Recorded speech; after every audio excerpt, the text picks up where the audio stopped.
नमस्कार, मैं हूं मानवेंद्र रावत और स्वागत करता हूं आप सभी दर्शकों का हमारे इस कार्यक्रम में।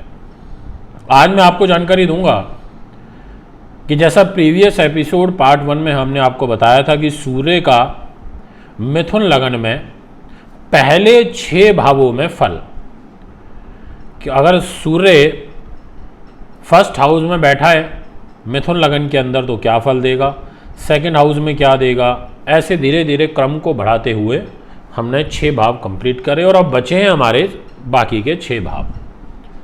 इनके बारे में आज हम आपसे चर्चा करेंगे। सूर्य का रोल बहुत महत्वपूर्ण है क्योंकि ये राजा हैं, ग्रहों के राजा हैं और राजा तो फिर राजा ही होता है। सूर्य ज़्यादा किसी के सामने झुक के दब के रहना पसंद नहीं करते। इनका स्वभाव प्रभावशाली है, इनका व्यक्तित्व प्रभावशाली है। ये जिस भी कार्य को करते हैं पूरी डेडिकेशन के साथ में करते हैं, पूरी इच्छा संकल्प शक्ति के साथ में करते हैं। सूर्य मिथुन लगन में बुध ग्रह के सममित्र हो जाते हैं। बस डिपेंड करता है कि ये किस स्थान में जाकर के बैठेंगे और जिस स्थान में बैठेंगे वहाँ पर कौन सी राशि है। अगर मित्र की राशि हुई तो वहाँ पर चमका देंगे आपको, वहीं पर शत्रु राशि हुई तो आपको डुबो भी सकते हैं, वहीं सम राशि हुई तो आपको न्यूट्रल फल दे देंगे। ये डिपेंड करता है सब्जेक्ट टू प्लेसमेंट, कि कैसी जगह बैठे हैं उस अनुसार फल देंगे। इसलिए ज्योतिष एक प्रॉपर विज्ञान है, ग्रहों पर आधारित है, केवल समझने की आवश्यकता है।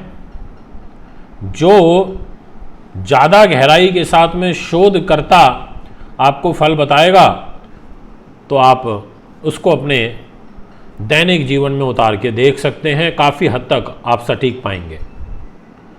मेरी वीडियो से खाली आपको ज्योतिष सीखने को नहीं मिलेगी, आप खुद बहुत अच्छे शोधकर्ता बन सकते हो, आप बहुत अच्छे ज्योतिष के जानकार बन सकते हो, आप खुद रिसर्चर बन सकते हो, क्योंकि मैं चीज़ों को खुद लॉजिकली सोचता हूँ। और अब मैं आपको बताऊंगा कि मिथुन लगन के अंदर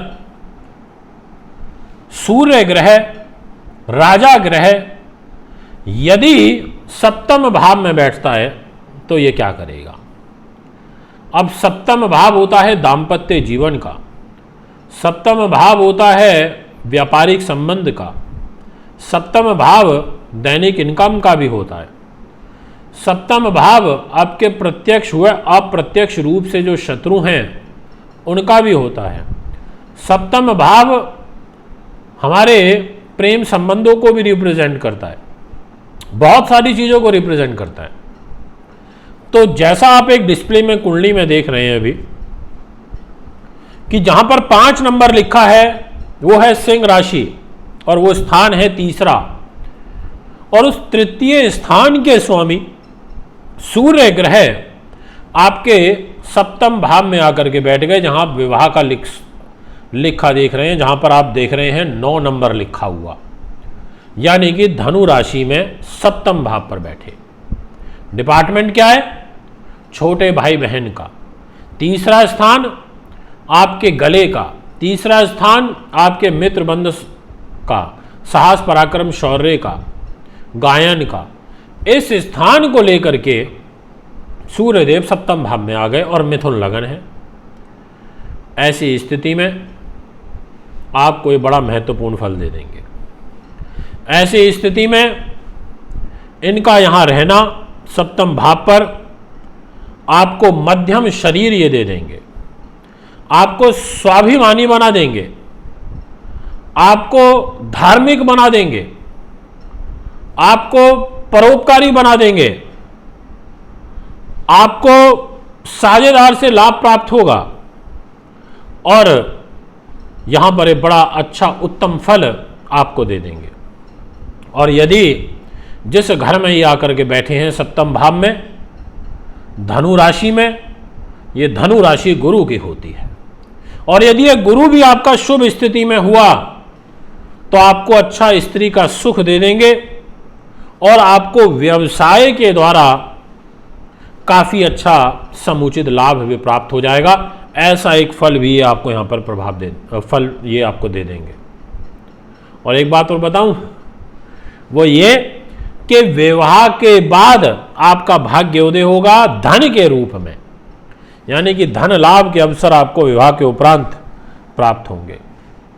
यदि ये आपका गुरु सप्तम भाव में बैठा है और सप्तम भाव में ही आपका सूर्य भी बैठा है तीसरे स्थान का स्वामी होके, और ये दोनों पाप प्रभाव में हो, इन दोनों के ऊपर शनि राहु केतु की दृष्टि हो, तो ऐसी स्थिति में स्त्री को पुरुष के सुख में कमी हो जाएगी और पुरुष को स्त्री के सुख में कमी हो जाएंगे। आपसी संबंध वो कष्ट में आ जाएंगे। आपको व्यवसाय में बाधाएं उत्पन्न होंगी, आपको भाई बहनों के से नुकसान होगा, आपको मित्र बंधुओं से नुकसान होगा, आपके मान सम्मान में कमी आएगी, क्योंकि सूर्य की सप्तम दृष्टि आपके शरीर पर रहेगी मिथुन राशि पर। गुरु की सप्तम दृष्टि आपके शरीर पर रहेगी मिथुन राशि पर, तो मान सम्मान में कमी कर देंगे, ऐसा योग बनेगा। इसलिए यहां पर सूर्य ग्रह का डिपेंड करता है, वो बैठा अच्छी जगह है, केंद्र में बैठा है, पर यहां वो बैठा कैसा है। अगर मजबूत स्थिति में हुआ तो आपको अपने भाई बंधुओं के माध्यम से ही जबरदस्त लाभ प्राप्त होगा। अब मैं आपसे बात करना चाहता हूं, यही सूर्य तीसरे भाव का स्वामी होकर के यदि अष्टम भाव में आकर के बैठ जाए, और अष्टम भाव होता है आयु का, रिसर्च का होता है, गुप्त युक्तियों से पैसे का होता है, गड़े धन का होता है, आयु का विचार इस घर से किया जाता है, इसलिए इस घर से मृत तुल्य कष्ट भी देखे जाते हैं। और ये जब अष्टम भाव के अंदर आपका बैठेगा सूर्य तृतीयेश होकर के, तो ऐसी स्थिति में ये बैठेगा शत्रु राशि में। देखिए फल कैसे बदल गया। अभी यही जब धनु में था पीछे 7 नंबर वाले भाव में, तो बड़ा अलग फल दे रहा था। अब जब यही 10 नंबर के भाव यानी कि 10 नंबर मकर राशि में आ गया और अष्टम भाव में आ गया, तो यहां पर अब ये शत्रु के घर में हो गया, क्योंकि 10 नंबर की राशि तो शनि की होती है और शनि इस घर के मालिक हैं, और शनि के घर में आकर के सूर्य बैठ गया। आप ऐसे समझ लो आप अपने दुश्मन के घर में बैठ गए, तो अब यहां पर ये अच्छा फल नहीं दे पाएगा। यहां दुश्मनी निभाएगा सूर्य, यहां पर आपको कष्ट देगा, शारीरिक रूप से क्रोध देगा, आपको आर्थिक क्षेत्र में काफी आपसे संघर्ष कराएगा, और उसके बाद आपको सफलता मिलेगी। आपको व्यवसाय में विघ्न बाधाएं लेकर के आएगा, आपकी जो खर्च की मात्रा है वो अधिक रहेगी, ऐसा एक योग बनाएगा। और आपकी आयु के तीसरे पड़ाव में, यानी कि शिशु अवस्था, कुमार अवस्था, युवा अवस्था को जब आप पार करके वृद्ध अवस्था की तरफ बढ़ेंगे, तो उस समय पर आपको मृत तुल्य कष्ट यहां पर देने का काम करेगा। आपको सिर में चोट का भय उत्पन्न करेगा, इसलिए भी आपको ध्यान रखना पड़ेगा। इस अष्टम भाव में इसकी स्थिति सूर्य की कमजोर मानी जाएगी, क्योंकि ये अष्टम भाव से जो अष्टम पड़ता है वो तीसरा स्थान पड़ता है। ध्यान से समझना, आप जहां 10 नंबर लिखा है वहां से काउंट करो, और जब आप जहां 3 नंबर लिखा है वहां पहुंचोगे तो आप पाओगे कि अष्टम हो रहा है। तो अष्टम से अष्टम होने के कारण सर से संबंधित पीड़ा का भय रहेगा, पारिवारिक सुख आपका मध्यम होगा, पिता को कष्ट होगा, उनके सुख में कमी आएगी। और ये सूर्य अगर पाप प्रभाव में भी हो गया तो पिता को तो निश्चित तौर पर कुछ शारीरिक रूप से हानि पहुंचा ही देगा, और उनके साथ आपका वैचारिक मतभेद काफ़ी ज़्यादा यहाँ पर बढ़ जाएगा। पर एक चीज़ अच्छी हो जाएगी, वो ये कि विदेशों में भाग्य उन्नति के अवसर आपको काफ़ी ज़्यादा प्राप्त होंगे, ये भी आप नोट कर लीजिए। अब आपसे बात करना चाहता हूँ कि यही सूर्य मिथुन लगन में अगर आपका जहाँ पर 11 नंबर लिखा है जन्म पत्रिका में, जो कुंडली आपको दिखाई दे रही है बनी हुई, भाग्य का घर है वो, उसको 9th हाउस बोला जाता है, और उसमें 11 नंबर मतलब 11 नंबर राशि है, और वहां आकर के सूर्य बैठ जाता है, तो यहां भी ये शत्रु के ही घर में माना जाएगा, क्योंकि कुंभ राशि के मालिक भी तो शनि होते हैं। अब शनि के घर में बैठ गया सूर्य, और क्या लेकर के बैठा? तीसरे स्थान का स्वामी होकर के बैठा। तो ऐसी स्थिति में ये आपको परोपकारी स्वभाव दे देगा, आपका निज पुरुषार्थ मजबूत करेगा, आपको लेखन के अंदर, प्राध्यापन के अंदर, प्रकाशन से धन लाभ अर्जित करने के अवसर देगा, पर भाई बहनों के सुख में कमी कर देगा, क्योंकि ये भाई बहनों का स्वामी है तीसरे स्थान का, और फिर आकर के ये नवम भाव में बैठा है, 11 नंबर राशि के अंदर बैठा है। आप बहुत गंभीर प्रवृत्ति के रहेंगे, आपको भाग्य के उन्नति में काफ़ी कठिन परिश्रम करना पड़ेगा, उसके बाद आपको सफलता प्राप्त होगी, क्योंकि सूर्य शत्रु राशि में बैठा है तो इसलिए स्लो भी कर देगा।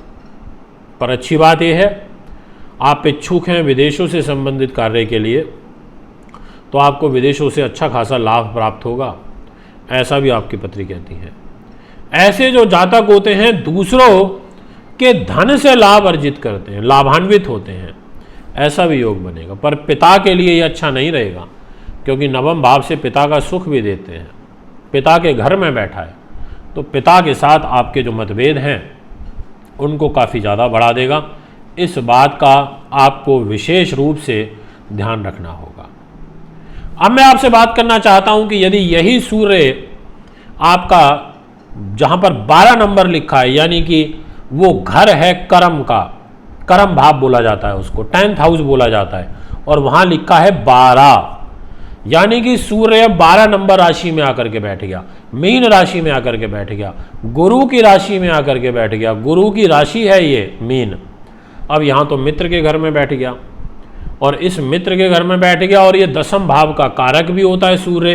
तो ऐसी स्थिति में आप उद्यमशील हो जाएंगे, आप स्वाभिमानी हो जाएंगे, आप काफ़ी तीव्र बुद्धि के हो जाएंगे, आपकी लोकप्रियता समाज के अंदर देखने को मिलेगी, आपकी वाक शक्ति बहुत अच्छी रहेगी, आप भाषण बहुत अच्छा देंगे, आप लोगों को अपनी बातों से अट्रैक्टिव बड़ी जल्दी कर लेंगे। और इनकी 7th दृष्टि जा रही है दोस्तों, बहुत महत्वपूर्ण स्थान पे जा रही है। कहाँ जा रही है पता है आपको?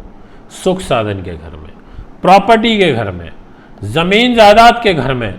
और इस घर में देखेंगे तो ये इस प्रकार के सुखों को आपके जीवन में बढ़ाने का काम करेंगे, सब्जेक्ट टू इनके ऊपर कोई बुरे ग्रह का प्रभाव ना हो।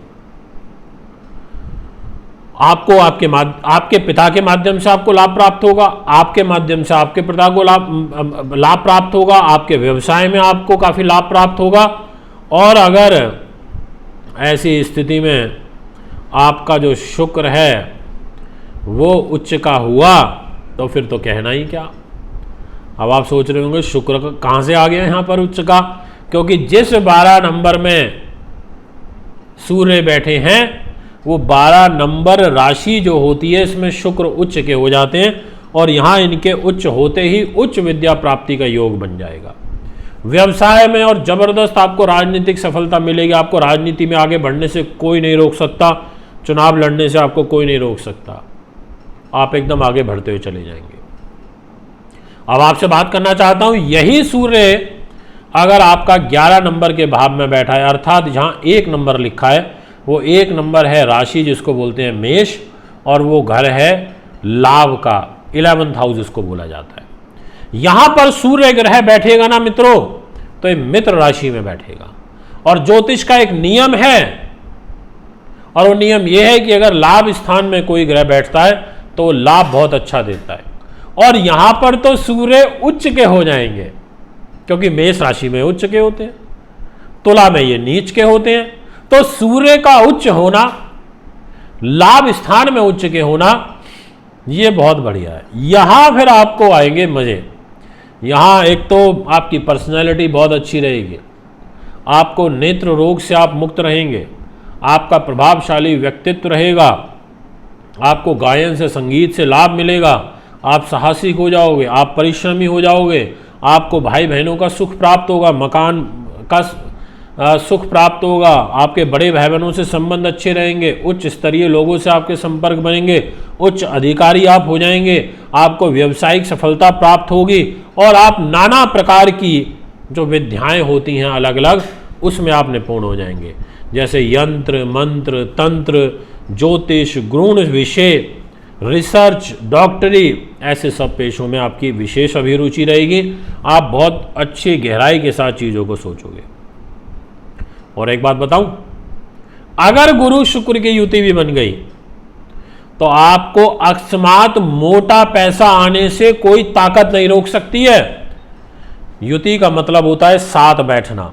अगर ये दोनों ग्रह भी साथ बैठ गए तो फिर कहना ही क्या, फिर तो आपका विदेशों में भ्रमण होता रहेगा, आप आते जाते रहोगे, आपका दाम्पत्य जीवन अच्छा रहेगा, आपको पत्नी बहुत मधुर मिलेगी, मधुर भाषी मिलेगी, और पत्नी के माध्यम से आपका भाग्य उदय होगा, ऐसा भी योग बनेगा। यदि यही सूर्य आपका 12वें भाव में चला गया, जहां पर लिखा है 2 नंबर, यानी कि 2 नंबर वृष राशि शुक्र की राशि है और सूर्य के शत्रु की राशि है, और वो घर है मोक्ष का, खर्च का, दंड। इस घर के अंदर जब सूर्य देव बैठेंगे तो मोटे खर्चे कराएंगे, बड़े खर्चे कराएंगे, आंखों से संबंधित नेत्र रोग आपको देंगे, आपको भाई के सुख में कमी देंगे, मित्रों के सुख में कमी देंगे, आपको अपने लोगों से धोखा मिलेगा। आपको हवाबाजी से दूर रहना चाहिए, आपको उन लोगों से दूर रहना चाहिए जो आपका अहित चाहते हैं। अगर ये सूर्य पाप प्रभाव में भी हुआ तो 100% ये होगा ही होगा, ये मैं आपसे कह देना चाहता हूं। जो मैंने बात बोली है ये घटित होगी, और आप हवाबाजी के चक्कर में अपना पैसा डुबो लेंगे। इसलिए आपको अकस्मात धन लाभ से बचना चाहिए, धन के अपव्यय से बचना चाहिए, नहीं तो दिक्कत आ सकती है। इसके अलावा अगर आप अपने जीवन के 36वें वर्ष की आयु के बाद आपको धन की हानि और उदर विकार ये परेशान करेंगे, अगर सूर्य आपके 12वें भाव में बैठे हैं, तो ऐसी सब समस्याएं आपके तनाव का कारण बन सकती है, क्योंकि ये शत्रु राशि में है, क्योंकि ये 12वें भाव में है, और सूर्य का नेचर है बड़ा करना, ऊंचा करना। तो ये छोटे में तो संतुष्ट ही नहीं होते, तो खर्चे भी कराएंगे तो बड़े कराएंगे, उच्च लेवल के कराएंगे जो आपके मैच करें आपकी पर्सनैलिटी को। और तीसरे के स्वामी हैं, आपका यात्राओं पे बहुत पैसा खर्च होगा, आपको बेवजह लोगों से उलझने से बचना चाहिए। ऐसा जो फल है वो यहाँ आपको प्राप्त होगा। दोस्तों, उम्मीद करता हूँ आपको हमारी वीडियो अच्छी लगी होगी। अभी हमारा पार्ट 1 और पार्ट 2 कंप्लीट हुआ है, और वो हुआ है मिथुन लगन के अंदर सूर्य का 12 भाव में फल। तो उम्मीद करता हूँ आप हमारी इस वीडियो को और लोगों तक पहुँचाएंगे। इसी प्रकार से अपना स्नेह प्रेम देते रहिए। एक बार फिर आपके बीच में आगामी कार्यक्रम में उपस्थित होऊंगा। नमस्कार, बहुत बहुत धन्यवाद।